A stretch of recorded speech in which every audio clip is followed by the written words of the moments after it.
사랑하는 여러분, 제가 최근에 누가복음 7장을 이렇게 쭉 읽으면서 묵상한 적이 있습니다. 여러분 이렇게 성경을 묵상하고 또 이렇게 하나님의 말씀을 듣거나 또는 기도할 때 보면 특별히 이렇게 말씀이 딱 꽂힐 때가 있잖아요. 딱 기억날 때가 똑같은 말씀인데도 이 기억 속에서 막 잊혀지지 않고 막 계속 가슴 속에서 막 생각나는 말씀이 있죠. 제가 읽었던 이 누가복음 7장 말씀이 바로 그런 의미입니다.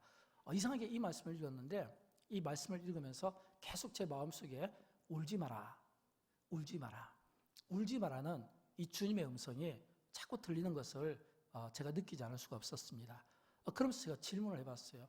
왜 자꾸 주님의 이 음성이 저에게 들릴까? 울지 마라. 왜 들릴까? 내가 나를 보면 내 환경에 울만한 그런 상황도 아니고 내가 별로 울을 일도 없는데 그럼에도 불구하고 이 말씀이 왜 내게 자꾸 들리게 될까라고 하는 거예요. 그러나 오래가지 않아서 그 이유를 알게 되었습니다. 교회를 섬기면서 많은 성도님들을 보게 되고 또 성도님들의 그 힘겨운 삶 가운데 눈물 나고 슬픈 일 당한 그런 그 삶의 모습들을 하나하나 들을 때마다 제 안에 그런 마음의 눈물들이 있었습니다. 남편을 먼저 천국으로 보내드린 분, 또는 질병으로 해서 고통받고 있는 자녀를 두신 부모님, 또는 본인이 어떤 문제를 해결받지 못해서 전전긍긍하는 이런 성도들을 보면서 그분들의 그 흐느끼는 그 눈물, 그리고 그 탄식, 그 슬픔, 이 소리를 들으면서 제 안에 그런 마음이 들었어요.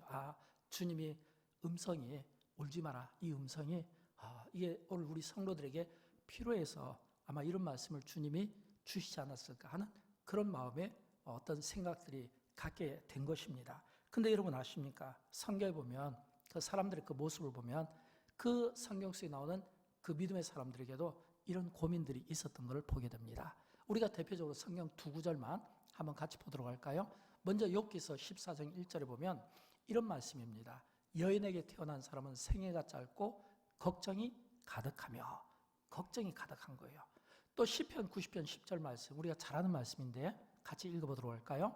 우리의 연수가 70이요 강건하면 80이라도 그 연수의 자랑은 수고와 슬픔뿐이요. 아멘. 걱정이 가득하고 그리고 수고롭고 그리고 슬픔이 있다라고 하는 겁니다. 여러분 이런 걱정이 있으십니까? 이런 수고와 슬픔이 있으신가요? 이건 잘못된 게 아니에요. 이건 잘못된 게 아니에요.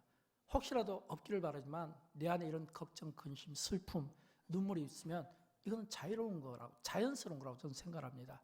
왜 자연스러운 거냐면 모든 인간은 다 그런 것 같아요. 모든 사람들은 그 살아가는 모습을 보면 겉으로는 다양하고 겉으로는 즐거워 보이고 겉으로 보면 뭔가 이렇게 아름답게 잘 갖춰진 것 같은데 그러나 그 속 중심을 보면 인간은 공통점이 있습니다. 생로병사잖아요. 똑같은 공통점이 있어요. 모든 인간은 태어나서 죽는 순간까지 고통과 질병과 슬픔 속에 살아갈 수밖에 없는 이런 공통점을 가지고 있다는 겁니다. 이런 공통점을 가지고 있는 우리가 이 문제를 해결하기 위해서 인간적인 방법들을 참 많이 사용한 것 같아요. 그래서 사람들은 이야기합니다. 나를 좀 이해해 달라고, 나를 좀 이해해 주세요. 그래서 자신을 이해해 줄 수 있는 사람을 찾고 싶어 합니다. 또 나를 좀 위로해 주세요. 자신을 위로해 줄 수 있는 사람을 만나고 싶어 합니다. 근데 여러분 현실은 그렇지가 못해요. 현실은 이 세상은 절대로 나를 이해해 주지 못합니다. 나를 진정한 위로를 주지 못합니다. 그래서 우리는 뭔가 누군가로부터 위로를 받고 싶고 누군가가 나를 이해해 주기를 바라지만 오히려 바라면 바랄수록 이해가 아니라 오해가 생깁니다. 어떤 오해가 생길까요? 나를 좀 이해해 주세요. 나를 좀 위로해 주세요. 근데 이게 오해가 되는 것은 내가 그런 상황과 경험에 직면하지 못하고 경험해 보지 못했으니까 이해보다는 불편한 거예요. 귀찮은 거예요. 그러다 보니까 이해가 오해가 되고 오히려 이것이 다툼이 되고 오히려 이것이 나눔이 되고 이게 흩어짐이 되고 좀 심한 경우는 이게 폭력적인 이런 상황으로 바뀌는 것도 뭐냐면 이해를 해줄 수가 없기 때문이에요. 좀 더 정확하게 이야기하면 인간이 누군가에게 나를 좀 이해해 주세요. 나를 좀 위로해 주세요. 그게 배우자든 부모든 자녀든 관계없이 오히려 이것이 어리석은 표현 아닐까요? 왜냐하면 나를 이해해 주려면 나를 만나신 창조주를 만나야 돼요. 나를 이해하려면 정말 내가 위로를 받으려면 나의 정확한 문제를 진단하고 정확한 처방을 주실 수 있는 분 누굽니까? 딱 한 분이에요. 예수 그리스도시다 라고 하는 겁니다. 오직 우리를 이해해 줄 수 있는 분은 예수님 한 분밖에 없는 거예요. 그러므로 여러분, 우리가 살아가면서 인생에 어떤 흔들림이 있을 수 있습니다. 인생의 방황이 있을 수 있습니다. 또는 인생에 어떤 어려움이 있을 수 있어요. 이런 인생의 흔들림과 방황과 이 어려움 속에서 우리가 누구를 만나야 될 겁니까? 누가 나를 붙잡아 줄 수 있습니까? 나를 붙잡아 줄 수 있는 분은 딱 한 분, 예수 그리스도밖에 없다라고 하는 사실을 믿으시기 바랍니다. 사람들은 외롭고 고독하면 그 외롭고 그 고독한 사람 가운데 나의 이 고독과 이 외로움을 해결해 줄 수 있는 누군가를 찾고 싶어 합니다. 억울하고 답답한 일을 만나면 그 억울함과 그 답답함을 들어주고 싶어 하는 누군가를 만나고 싶어 합니다.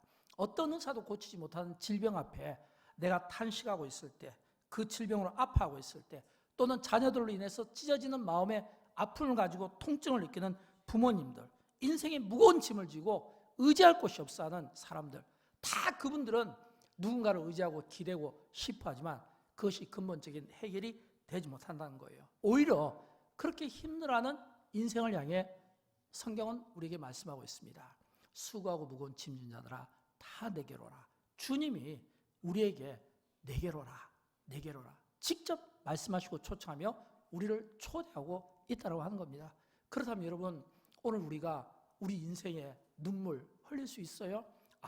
아파서 아프다고 할 수 있어요? 배고파서 배고파도 할 수 있어요. 그러나 사람이 현실적으로 그것이 나에게 대안이 되냐? 못 되는 거예요. 우리의 대안은 예수, 우리의 소망은 예수, 우리가 의지할 분은 예수님이에요. 저는 그런 의미에서 오늘 이 본문 말씀을 통해서 주님이 울지 마라 라고 말씀하시는, 주님이 울지 마라 라고 우리 곁에 계시며 우리에게 속삭이는 이 주님의 음성을 들음으로 내 눈에 눈물이 닦여지고 변하여 기쁨이 되고 내 슬픔이 변하여 춤이 되는 이런 복된 아름다운 인생의 삶을 살아드리기를 주님의 이름으로 축원드립니다.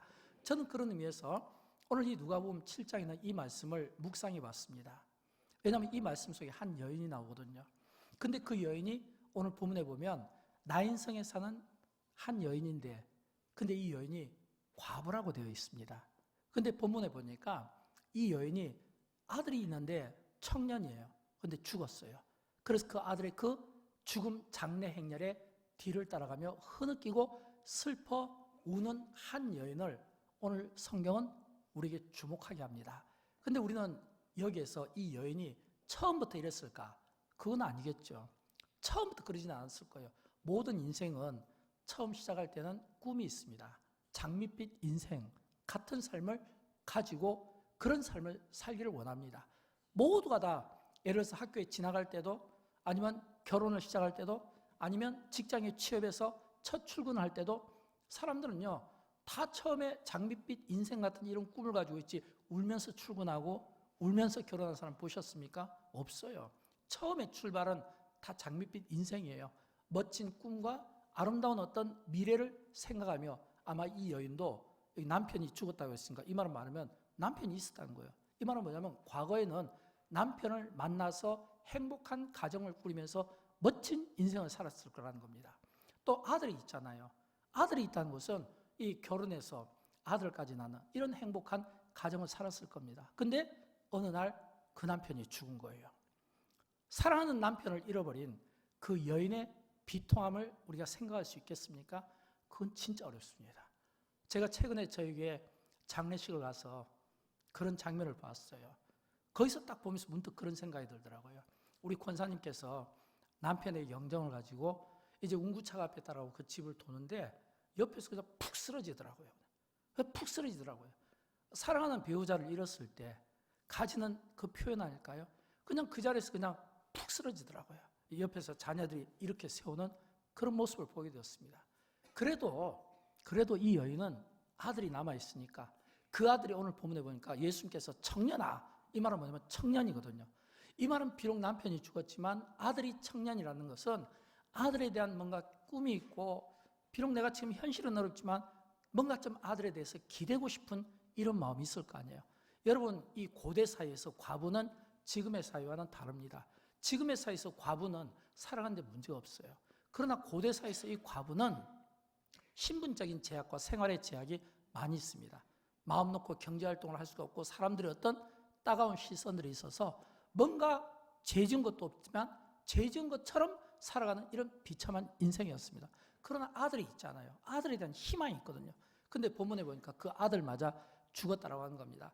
아마 자녀를 잃어본 그런 경험이 우리에게는 없지만 자녀를 잃어버렸다면 그거는 배우자가 죽은 것과는 비교할 수 없는, 오늘 본문은 기록되고 있지 않지만 아마 여인은 분명 그 아들의 죽음을 놓고 남편보다 몇 배 더 슬퍼했을 것이고 비통했을 것이고 대굴대굴 굴렀을 것이고 고골했을 것이고 아마 어쩌면 몇 번 실신하는 이런 끔찍한 이런 상황이 연출됐을 가능성이 많습니다.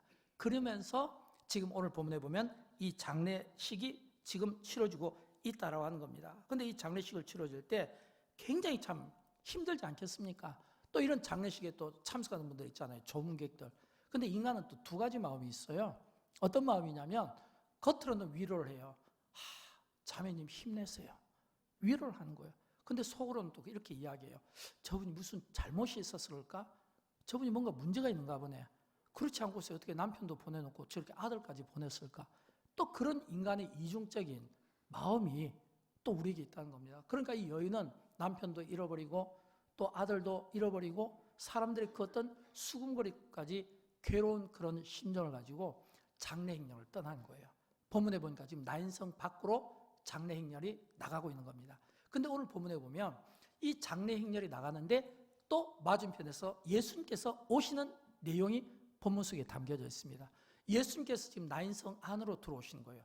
근데 보니까 무리가 따라 있는 거예요. 여러분, 제자가 아니라 무리입니다. 제자는 많아요. 12명이겠죠. 근데 무리라면 예수님의 그 당시의 인기를 보면 굉장히 많은 사람들이 예수님을 따라서 지금 성 안으로 들어오고 있고 어떤 가르침을 받기 위해서, 또 이 장례 행렬은 이것도 적은 숫자는 아니겠죠. 왜냐하면 생애를 메고 가니까 많은 사람들이 또 이렇게 앞으로 가겠죠. 그렇게 서로 지나가면서 오늘 본문에 보니까 예수님께서 그 과부를 보셨다는 거예요. 우는 모습을 보셨다는 겁니다.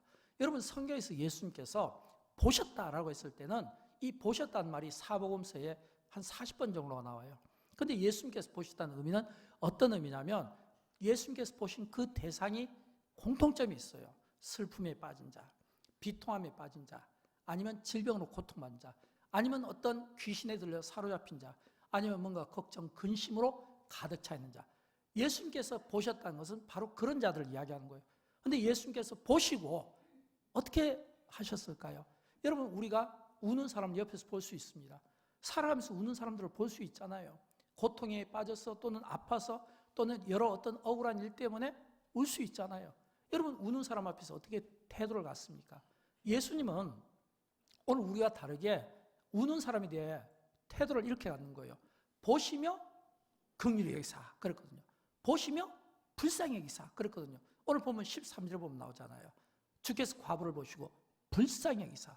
이게 주님이 지금 이 과부를 보신 마음입니다. 불쌍히 여겼다는 거예요. 이 말은 뭐냐면 긍휼히 여겼다는 겁니다. 사람은요, 어떤 사람을 보고 그 우는 사람 이야기에서 자매님 울지 마세요, 형제님 울지 마세요 이야기할 수 있어요. 근데 여러분, 이걸 아셔야 돼요. 인간의 위로는 진심이 아닐 수 있어요. 인간의 위로는 진심보다는 그냥 립 서비스나 형식적으로 할 수가 있는 거예요. 나와 관계가 없는 사람 또는 나와 관계가 있다 하더라도 진정성이 없어요. 근데 예수님께서는 보시고 불쌍히 여기사, 이 표현을 쓸 때는 그 여인이 가진 그 고통을 보시고 공감하며 울지 말라 이 이야기거든요. 울지 말라 이 이야기는 예수님은 진짜 그 여인을 위로해 주고 싶어 하시는 마음이 그 안에 담겨져 있는 것을 오늘 우리에게 보여주고 있는 겁니다. 그래서 예수님께서 울지 말라라고 하시면서 그 여인이 우는 그곳으로 갑니다. 그리고 그 관에다가 손을 댔다고 됐어요. 근데 손을 댔다는 것은 어떤 의미냐면 이게 참 이 고대 사이에서 죽은 시신을 손은 댄다. 이거는 진짜 이 유대인은 절대 그런 법이 없어요. 왜냐하면 유대인은 관에 손을 댈 수가 없어요. 부정한 거라고 생각을 하고 있고, 무엇보다 민수기 19장에 보면 율법이 금하고 있는 거예요. 손을 댈 수가 없거든요. 그런데 손을 대시면서 뭐라고 말씀하셨냐면 일어나라고 한 겁니다. 청년아 일어나라. 일어나라고 한 거예요. 근데 놀랍게 예수님께서 이 말씀을 하시자 그 청년이 누워서 죽은 상태인데 일어나서 앉아서 말을 하더라. 이렇게 되어 있는 거예요. 여러분, 이게 기가 막히지 않습니까? 예수님께서 보시고 긍휼히 여기시며 울지 말라 말씀하시고 청년에게 다가가서 일어나라라고 이야기하니까 죽었던 청년이 일어나서 앉아서 말하게 된 거예요. 여러분, 이 사건 앞에서 어떤 태도를 취하겠습니까? 아마 어머니는 기절했을지 몰라요. 근데 이 기절은 기뻐서 하는 기절이겠죠. 너무너무 기뻤을 겁니다. 엄청난 황홀함과 그 가슴 벅찬 감격과 이 슬픔이 눈물이 기쁨이 되고 춤이 된다고 했잖아요. 얼마나 기뻤을까, 이런 생각을 하는 거예요. 그 말할 수 없는 그 기쁨이 이 여인에게 있었고, 또 이 기쁨이 거기에 보니까 지금 예수님 따르는 엄청난 무리가 있었잖아요. 그러면 그 많은 무리들을 한번 생각해 보십시오. 얼마나 놀랐겠습니까? 그 소문이 얼마나 빨리 흘러갔겠어요. 그래서 성경은 오늘 누가복음 7장 17절에서 이렇게 이야기합니다. 우리 같이 한번 읽어보도록 할까요? 소문이 온 유대와 사방에 두루 퍼지니라. 아멘. 이렇게 됐거든요. 예수께 대한 소문이 온 유대와 사방에 두루 퍼지니라. 기가 막힌 지금 일이 일어난 겁니다. 왜냐하면 죽었다 살아났잖아요. 청년이 죽었다 살아났잖아요. 죽었다 살아나게 하신 분이 누굽니까? 예수님이시잖아요. 지금 여러분, 이 본문은 어떤 분위기냐면 장례 분위기예요. 그런데 이 장례 분위기에서 죽었다 살아났으니까 어떻게 되겠습니까? 잔치집으로 바뀌겠죠. 예수님이 그런 분이에요. 예수님이 그 한 과부를 보시고 그 과부에게 말씀해 주신 것처럼 지금 우리 시대도 마찬가지입니다. 저는 확신합니다. 주님이 우리를 보시면, 주님이 우리를 찾아오시면, 주님이 우리를 만나주시면, 주님이 우리에게 말씀하시면 죽은 자가 살아나는 것처럼 우리가 그처럼 힘들어하고 눈물 흘리며 고통스러워하던 우리 인생의 문제가 주님의 말씀 한마디로 회복될 줄로 믿습니다. 치유될 줄로 믿습니다. 고침받게 될 줄로 믿습니다. 이런 이 기적의 삶을 우리가 살았으면 좋겠고, 이런 삶을 증명했으면 좋겠어요. 왜냐하면 성경에서 예수님은 우리에게 이렇게 말씀합니다. 로마서 14장 9절을 보면 예수 그리스도는 죽은 자와 산 자의 주님이라고 말씀하고 있습니다. 요한계시록 1장 18절에는 사망과 음부의 열쇠를 가지신 분이라고 말씀하고 있습니다. 요한복음 11장 25절과 26절에서 예수님은 나는 부활이요 생명이니 나를 믿는 자는 영원히 죽지 아니하리라, 영원히 죽지 않는 그 은혜를 우리에게 주신다고 약속하고 있는 겁니다. 그래서 우리에게는 예수님이 필요하고, 예수님이 우리를 만나주시고 우리가 예수 그리스도를 만나고 예수 그리스도를 경험하고 그 은혜 속에 살아가는 것이 매우 중요하다는 겁니다. 사랑하는 여러분, 저는 우리 가운데 이런 은혜가 우리의 삶 가운데 넘쳤으면 좋겠어요. 여러분 가운데 혹시 예수 그리스도가 필요하신 분이 계십니까? 인생의 쓰라림의 경험 속에 있나요? 눈물 나는 일 있나요? 겉으로는 멀쩡해 보이는 것 같지만 속으로 우시는 분이 있습니까? 쓰라림을 겪는 분이 있습니까? 뭐 내 인생이 왜 이렇게 꼬이지? 나의 어떤 뭔가 문제 있는 이 인생 앞에서 원망하는 분들이 계십니까? 저는 오늘 본문 속에서 나인성의 과부를 주님이 만나주시고 그 여인의 눈물을 닦아주시며 그 아들을 살리신 것처럼 주님이 우리를 만나주시면 저는 이런 동일한 역사가 우리 시대에 얼마든지 일어날 수 있다고 믿습니다. 왜일까요? 예수님은 오늘 본문에서 세 가지로 우리에게 말씀해 주고 있는데, 첫째로 예수님은 이 나인성의 이 과부를 보신 것처럼 똑같이 우리를 주목하고 계시는 거예요. 똑같이 우리를 보시는 거예요. 여러분, 우리 가운데 눈물 흘리지 않고 사는 사람이 얼마나 있을까요? 겉으로 볼 때는 에이, 저는 눈물 안 흘려요. 겉으로 볼 때 저는 괜찮아요, 건강해요, 이렇게 이야기하고 있지만, 그러나 제 짧은 삶을 보면 그렇지는 않은 것 같아요. 제 짧은 목회 경험을 보면 그렇지는 않은 것 같아요. 겉과 다른 모습들이 우리 안에 있고 잠재된 어떤 눈물들이 있고 해결하지 못하는 어떤 어려움 때문에 전전긍긍하며 힘들어하는 분들을 제가 많이 보기 때문에 그렇습니다. 그래서 스펄전 목사님이 이런 이야기를 했어요. 스펄전 목사님이 죄 없는 자녀를 두는 일은 있어도 눈물을 흘리지 않는 자녀를 두는 일은 없다라고 이렇게 스펄전 목사님이 우리에게 말하고 있습니다. 죄 없는 자녀를 둘 수는 있지만 눈물을 흘리지 않는 이 자녀를 둔 적은 없다. 이 말은 뭐예요? 자녀 때문에 모든 부모들이 눈물을 흘릴 수 있다는 겁니다. 여러분, 예수님도 공생의 기간 중에 눈물을 흘리신 일이 많이 있잖아요. 예수님도 예루살렘의 그 섬의 멸망을 보시면서 우셨고, 또 죽은 나사렛을 보면서 그 연민 속에 또 우신 적도 있잖아요. 예수님도 우셨다라는 겁니다. 여러분 왜 울까요? 왜 우리가 눈물을 흘립니까? 이 눈물은 내가 흘리고 싶어서 인위적으로 흐르는 것이 아닙니다. 이 눈물은요, 보통 보면 말문이 막혔을 때 말은 하고 싶은데 이 말이 탁 막혀서 말이 안 나올 때 몸으로 보여주는 태도가 눈물 아니겠습니까? 이 말할 수 없는, 이 표현할 수 없는 어떤 감정에 휘말려 있을 때 눈물이 나오지 않겠습니까? 이 눈물은 내가 나오고 싶어서 나오는 게 아니에요. 내 안에 있는 또 다른 내가 흘리는 거거든요. 그래서 어떤 의미로 보면 이 눈물은 완벽한 언어다, 이렇게 표현하는 분도 있어요. 눈물은 완벽한 언어다, 그 자체가 그렇게 표현하는 거예요. 더 중요한 건 성경 속에 보면 눈물을 흘렸던, 눈물로 기도했던 사람들의 이야기를 우리에게 많이 들려주고 있습니다. 다윗을 한번 생각해 보십시오. 그가 얼마나 많은 눈물을 흘렸을까요? 다윗의 시편을 보면 다윗이 눈물 흘렸다는 이야기가 많이 나와요. 그 가운데 특별히 시편 56편 8절 말씀은 진짜 이 다윗에게는 굉장히 이게 참 간절할 수밖에 없어요. 왜냐하면 나의 눈물을 주의 병에 담으소서. 여러분 눈물을 담을 수 있겠습니까? 여러분이 흘리는 이 눈물을 병에 담을 수 있겠냐 이거예요. 다윗이 얼마나 눈물을 많이 흘렸으면 그 눈물을 주의 병에 담으소서. 이 말은 그가 얼마나 고난과 환난과 시련과 어려운 인생의 때가 있었으면 그가 나의 눈물을 주의 병에 담으소서, 이 표현을 읽겠습니까? 근데 사실 이 표현은 믿음의 표현입니다. 왜 믿음의 표현이냐면 다윗이 이런 표현을 쓸 때는 그냥 쓴 게 아니에요. 믿음이 있었어요. 어떤 믿음? 내가 하나님 앞에 우는 이 눈물을 하나님은 보실 거야. 나의 이 슬픔을 보실 거야. 나의 이 통곡을 보실 거야. 그리고 하나님은 내 눈에 눈물을 닦아주실 수 있는 분이야. 내가 흘리는 이 눈물을 주님은 기억하실 거야. 그러므로 내가 주님 앞에 흘리는 그 눈물을 하나님은 하나도 인색하게 그거를 내버려 두는 것이 아니라 그 눈물에 대해 전부 하나님은 보답하시고 보상하시는 하나님이시다. 내 눈물을 귀하게 보시는 하나님이시다. 내가 올 때 내 눈물을 주님은 기억하실 거다. 이런 믿음이 누구에게? 다윗에게는 있었다고 하는 겁니다. 히스기야도 마찬가지죠. 여러분 히스기야가 죽을 병에 걸렸을 때 어쨌습니까? 그가 죽을 병에 걸렸을 때 그가 하나님 앞에 벽을 대고 통곡했잖아요.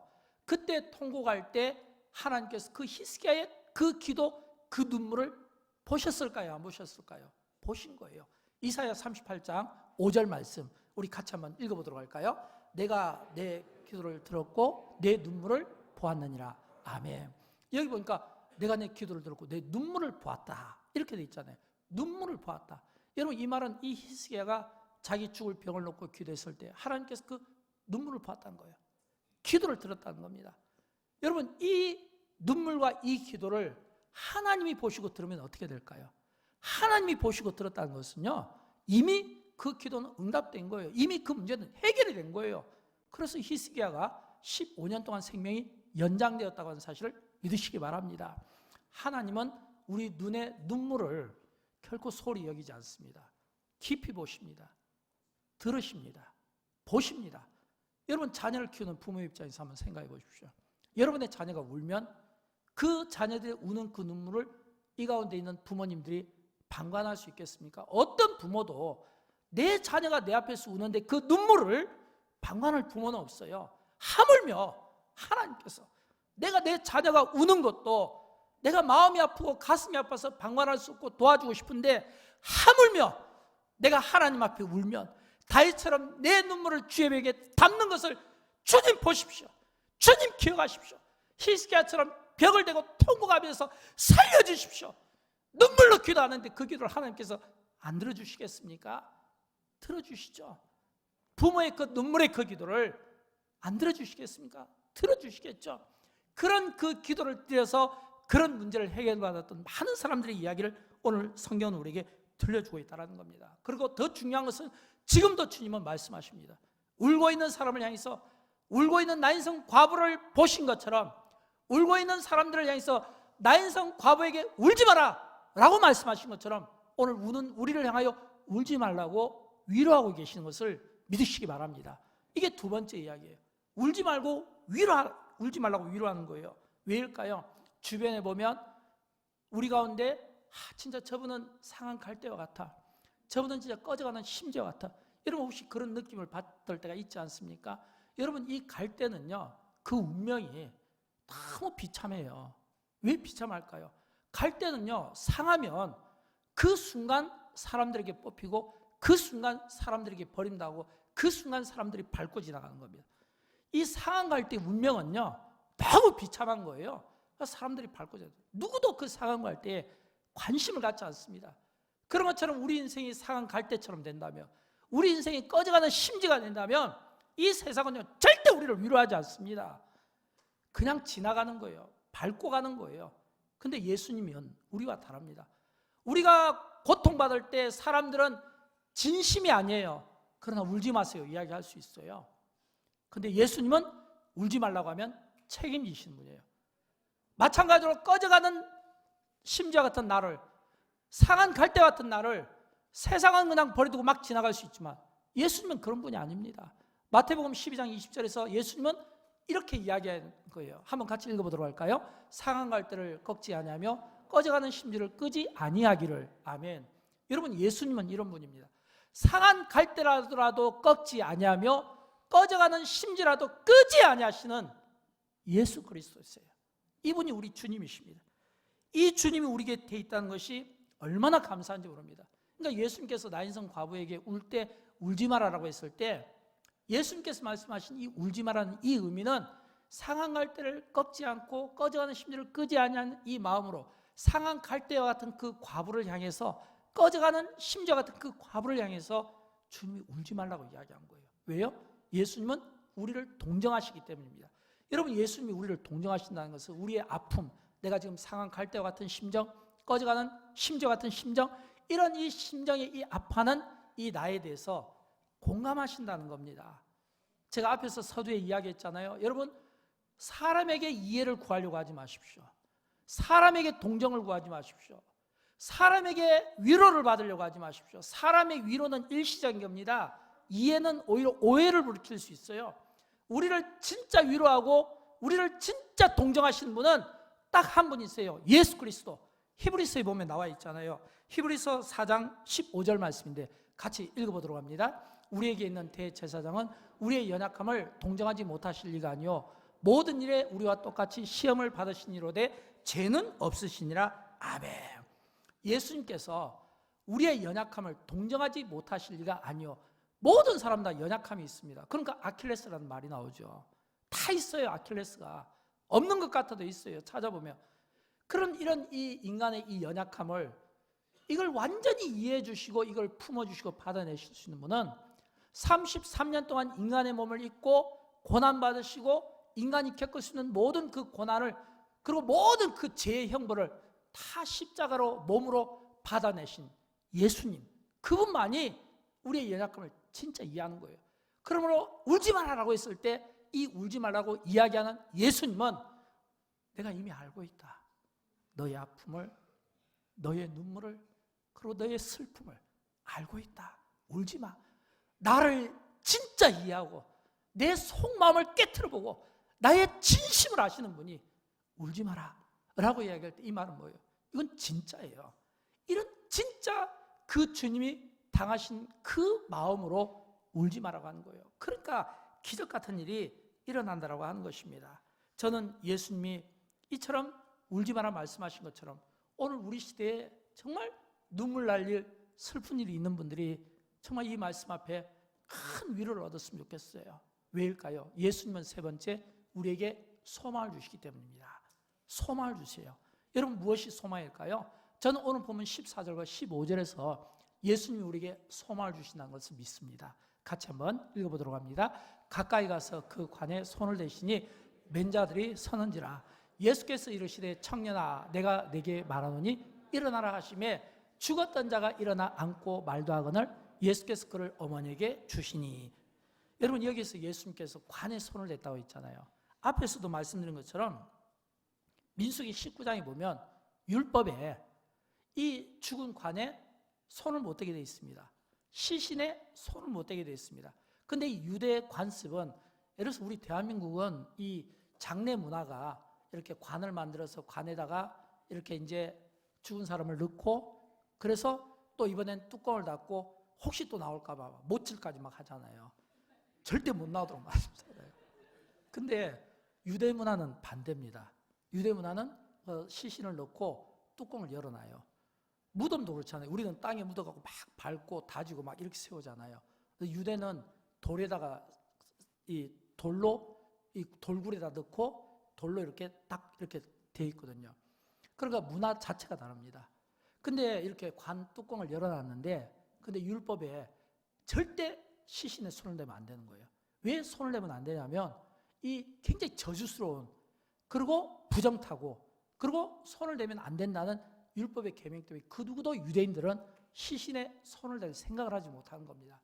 근데 여러분, 예수님께서 그 시신에 손을 댔다고 한번 생각해 주십시오. 주석가들은 예수님의 관에 손을 댔다는 이 표현을 가지고 이렇게 이야기합니다. 예수님께서 관에 손을 대실 것이 아니라 그 관에 있는 시신의 몸을 만졌을 것이다. 그리고 그 몸을 감싸고 있는 수의를 벗겼을 것이다. 이렇게 이야기하는 거예요. 그리고 예수님께서 말씀하는 거예요. 청년아 일어나라. 청년아 일어나라. 이 말씀이 딱 선포되어지니까 죽었던 자가 일어나고 앉고 말도 하였더라. 이렇게 되어 있거든요. 앉고 말도 하더라. 이렇게 되어 있거든요. 기가 막힌 이 기적의 역사가 오늘 본문 속에 일어난 것을 보게 되는 겁니다. 저는 여러분 그런 것처럼 오늘 주님이 우리를 찾아와 주셔서 똑같이 주님이 우리를 그렇게 해주셨으면 좋겠어요. 아무리 죽은 인생이라도 살리시는 능력이 주님께 있고 하나님의 아들의 권세와 신적 권위로 그 일을 하신 것처럼 똑같이 주님이 오늘 나를 찾아와서 내 죽어가는 내 몸에 손을 대심으로 말미암아 살리는 이런 살아나는 역사가 있었으면 좋겠고, 또 내 삶 가운데 고통과 시름 속에 어려움 당하고 있을 때 그 고통과 시름 속에 어려움이 있는 가운데 주님이 찾아와 주셔서 그 내가 스스로 풀 수 없는 그 문제 앞에 주님이 만져주시고 풀어주시는, 안아주시고 품어주시는 이 사랑이 넘쳤으면 좋겠습니다. 왜냐하면 예수님은 죄와 사망의 권세를 깨트리고 모든 인간의 저주와 모든 인간의 이 고통과 슬픔을 다 받아내셨잖아요. 그리고 승리하신 분이잖아요. 그러므로 예수님께는 능치 못할 일이 없는 줄 믿으시기 바랍니다. 죽은 자를 살리시는 능력이 예수 그리스도께 있는 것을 믿으시기 바랍니다. 죽은 자와 살아난 자들, 그 생명을 열쇠를 쥐고 계신 분이 바로 예수 그리스도신 겁니다. 이 주님을 우리가 어떻게 만날까요? 어떻게 내 눈에 흐르는 이 눈물을 닦아주실 주님을 만날까요? 내 눈에 눈물을 닦게 하려면 두 가지가 필요해요. 첫째는 은혜의 보좌 앞에 나가는 겁니다. 히브리서 4장 16절 말씀을 같이 읽어보도록 합니다. 그러므로 우리는 긍휼하심을 받고 때를 따라 돕는 은혜를 얻기 위하여 은혜의 보좌 앞에 담대히 나아갈 것이니라. 아멘. 여러분, 여기서 이 때를 따라 돕는 은혜, 이 때를 따라 돕는 은혜는 이런 겁니다. 내가 필요한 것을 주님이 아시고 준비해 주시고 채워주신다, 이런 뜻입니다. 내가 필요할 때 나를 도울 준비가 주님은 갖춰져 있다는 겁니다. 그러면 이 때를 따라 돕는 은혜를 얻기 위해서 우리는 어떻게 해야 될까요?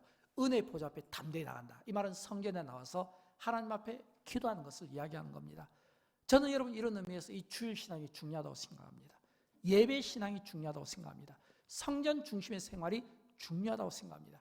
은혜의 보좌 앞에 담대히 나와서 기도할 때 주님은 만나주시고, 그리고 우리의 크고 작은 연약함의 이 문제들을 해결해 주시는 은혜가 오늘 은혜의 보좌 앞에 나오는 여러분 모두에게 주어지기를 주님의 이름으로 축원드립니다. 두 번째는 하나님의 섭리입니다. 여러분, 하나님의 섭리를 믿으십시오. 로마서 8장 28절 말씀 우리 끝으로 함께 읽어보도록 할까요? 우리가 알거니와 하나님을 사랑하는 자 곧 그의 뜻대로 부르심을 입은 자들에게는 모든 것이 합력하여 선을 이루느니라. 아멘. 사랑하는 여러분, 하나님은 모든 것을 합력하여 선을 이루시는 분입니다.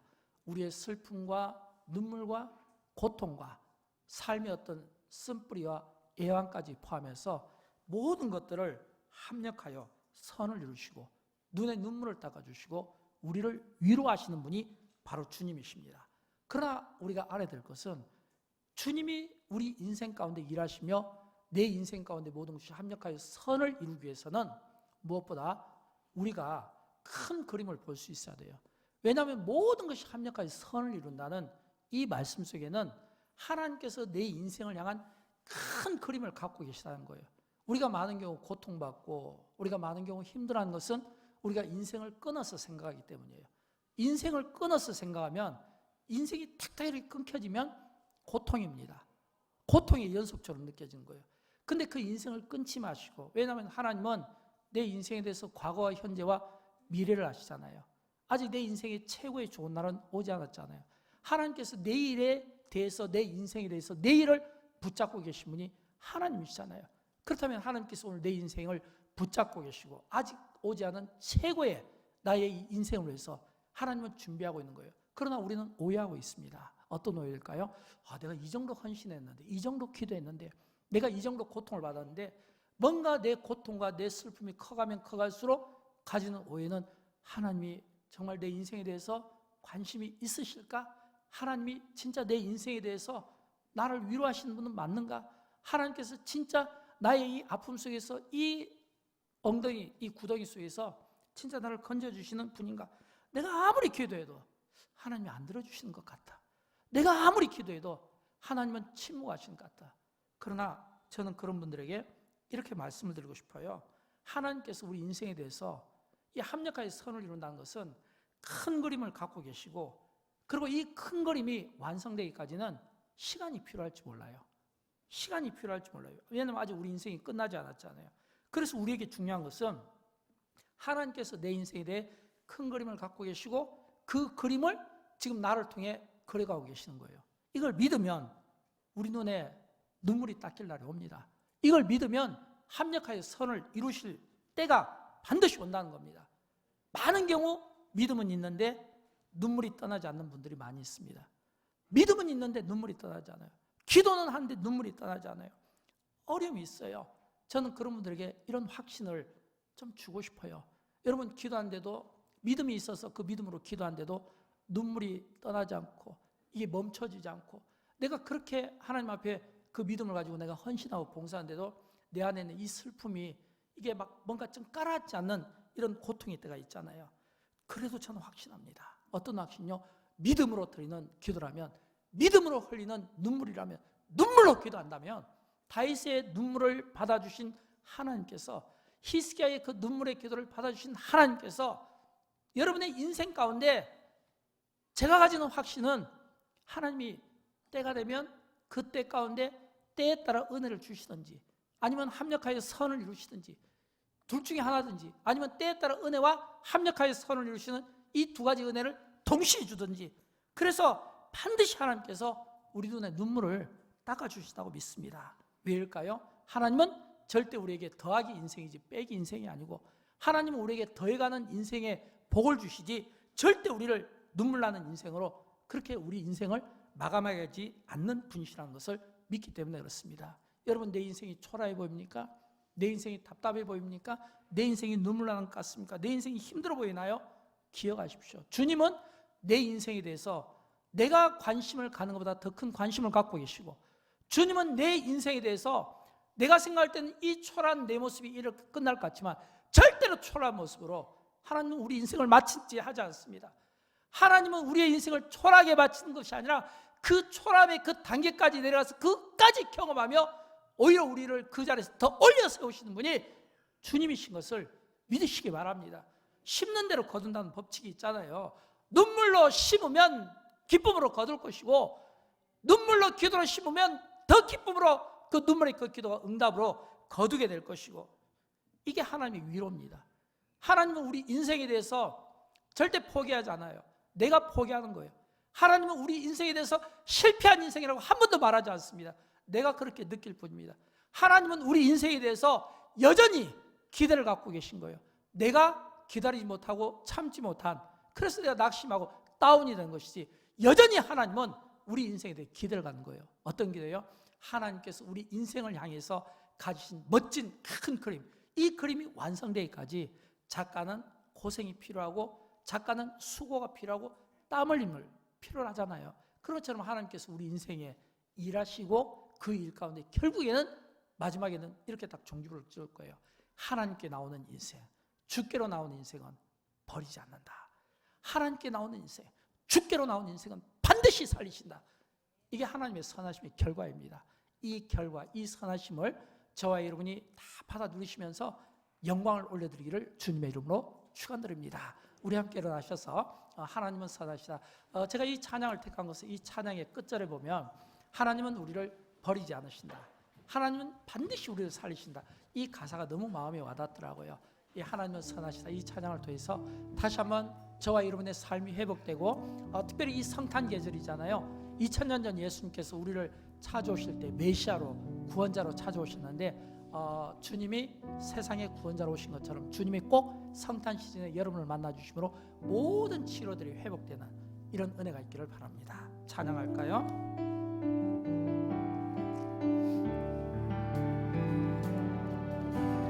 모든 법 들으신 주 신실한 그 영광 이곳에